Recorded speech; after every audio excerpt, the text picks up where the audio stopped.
არაფერი ვიცი, დააკავეს ეგ არის, მეტი არაფერი ვიცი. ვაფშე. მიზანს ასამობენ, რატო დააკავეს? ბინის კურდობაზე. 20 წუთი ვცდილობდი რომ შევხვედროდი ჩემი დაცვის ქვეშ მყოფს, წარვუდგინე ჩემი მოწმობაც და ორდერის, თუმცა არანაირი რეაგირება, სანამ გენინსპექციის ნომერი არ ავკრიბე და არ დაინახეს რომ ნამდვილად გენინსპექციაში ვრეკავდი, მანამდე ჩემ დაცვის ქვეშ მყოფთან შეხვედრის უფლება არ მომწეს.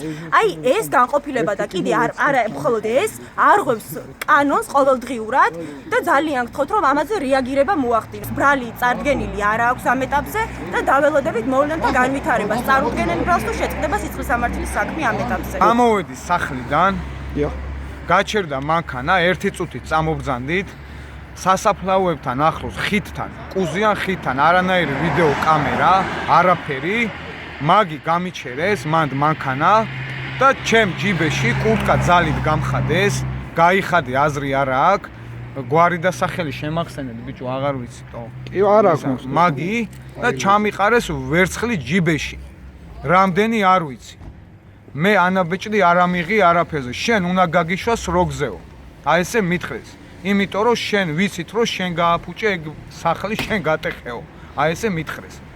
მე უთხარი, მე არ გამიკეთებია ეგ მეთქი.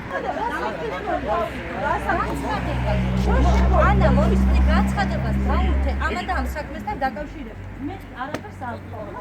მოწყობა დაუთე რომ იყოს საფრთხედება. კი.